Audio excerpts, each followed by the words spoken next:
ഇനിയൊരു കർഷകന്റെ വിശേഷമാണ്. ഓണക്കാലത്ത് പുഷ്പകൃഷിയിൽ 100 മേനി വിളവെടുക്കുകയാണ് കൊല്ലം സ്വദേശി സത്യപ്രസാദ്. സിനിമ, സീരിയൽ, നാടകാഭിനയം എന്നിവയുടെ തിരക്കിനിടയിലാണ് സത്യപ്രകാശ് ചെണ്ടുമല്ലികളെ വിരിയിച്ചെടുത്തത്. കൃഷിയെ നെഞ്ചോട് ചേർത്ത കലാകാരന്റെ കൃഷിത്തോട്ടം കാണാൻ നിരവധി പേരാണ് എത്തുന്നത്.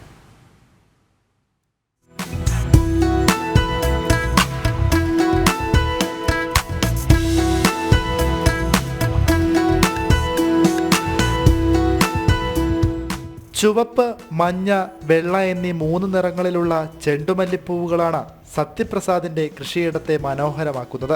പൊന്നോണപ്പൂവിളികളുമായി നാടും നഗരവും ഉണരുമ്പോൾ സത്യപ്രസാദിന് ഇതിരട്ടി മധുരം.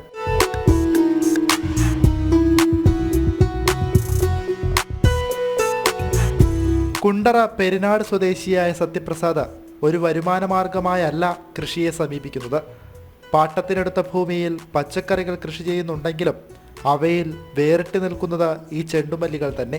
കൃഷിഭവനിൽ നിന്നുള്ള പ്രോത്സാഹനം കൊണ്ട് വീണ്ടും ഒരു പൂക്കൃഷിയിലേക്ക് ഇറങ്ങി. പക്ഷേ ഈ വാഴകൃഷി ചെയ്ത സമയത്ത് തന്നെ ഈ പൂക്കൃഷി ചെയ്തായിരുന്നു ഒരു നല്ല ലാഭം നമുക്ക് കിട്ടുമായിരുന്നു. ഇപ്പോഴാണ് എനിക്ക് മനസ്സിലായി. ഇപ്പോൾ അതിൻ്റെ കൂടെ തന്നെ റെഡ് ലേഡി, പപ്പത്തൈ, അതും നല്ലൊരു വരുമാന മാർഗമാണ്. നല്ല വിളവ് കിട്ടുന്നൊരു ഇതാണ് റെഡ് ലേഡി. 10 സെന്റോളം വരുന്ന സ്ഥലത്ത് പരീക്ഷണാടിസ്ഥാനത്തിലാണ് ചെണ്ടുമല്ലി വിരിയിച്ചത്.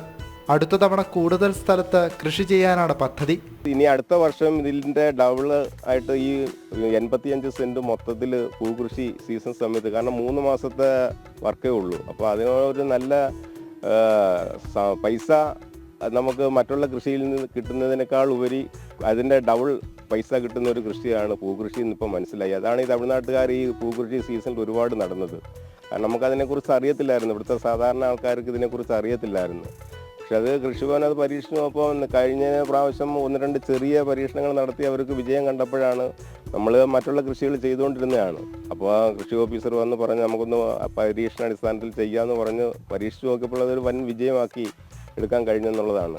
ഇനി വരും കാലങ്ങളിലും ഇതിൽ കൂടുതൽ പൂകൃഷി നമ്മളെ നാട്ടിൽ ഇതേപോലെ എന്നെപ്പോലെ മറ്റുള്ള ആൾക്കാരും കൂടെ ശ്രമിച്ചു കഴിഞ്ഞാൽ നമുക്ക് ഈ തമിഴ്നാട്ടിൽ നിന്ന് പൂ വരുത്തിക്കേണ്ട കാര്യമില്ല. ഒരുപാട് തരിശുഭൂമികൾ കിടക്കുക. സത്യപ്രസാദിന്റെ ആശയത്തിന് കൃഷിവകുപ്പ് അധികൃതരുടെ പൂർണ്ണ പിന്തുണ കൂടി ആയതോടെ 100 മേനി വിജയം ഉറപ്പായി. ബന്ദി കൃഷിയാണ് കൂടുതൽ ചെയ്യുന്നത്. അത് ഓണത്തിനെ ഉദ്ദേശിച്ച് മാത്രമാണ് ചെയ്തേക്കുന്നത്. പിന്നെ ഇടയ്ക്ക് ഇത് ചെയ്താൽ നല്ല വിളവുണ്ടാകുന്നെങ്കിൽ വീണ്ടും ഇനി ചെയ്യാൻ താല്പര്യമുണ്ട്. ഞങ്ങൾ പെരിനാട് കൃഷിഭവനിൽ നിന്ന് അദ്ദേഹത്തിന് ചെയ്യാൻ കഴിയുന്ന എല്ലാ സഹായങ്ങളും ഇതുവരെ ചെയ്തു കൊടുത്തിട്ടുണ്ട്. പച്ചക്കറി കൃഷി, കിഴങ്ങ് വർഗ്ഗം, മരച്ചീനി, വാഴകൃഷി എല്ലാം അദ്ദേഹം ചെയ്യുന്നുണ്ടായിരുന്നു. ചെണ്ടുമല്ലിക്ക് പുറമെ പപ്പായ, മരച്ചീനി, ചേന, പയറ് തുടങ്ങിയവയെല്ലാം കൃഷി ചെയ്യുന്നുണ്ട്.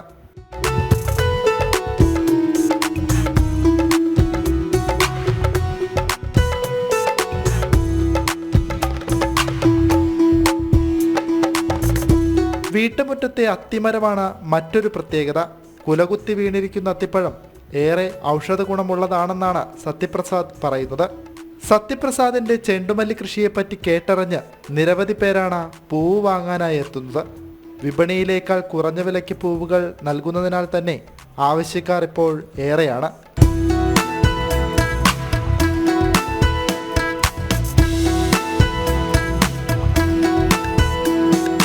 ജീവിത പ്രാരാബ്ധങ്ങൾക്കിടയിൽ കുറച്ചുകാലം പ്രവാസ ജീവിതം നയിച്ചിരുന്ന സത്യപ്രസാദ് നാട്ടിലെത്തിയ ശേഷം നാടക, സീരിയൽ രംഗത്ത് വീണ്ടും സജീവമായി. അതിനിടയിൽ അപ്രതീക്ഷിതമായി വന്ന കോവിഡ് മഹാമാരിയാണ് സത്യപ്രസാദ് എന്ന കലാകാരനെ കർഷകനാക്കിയത്. ജനം, കൊല്ലം.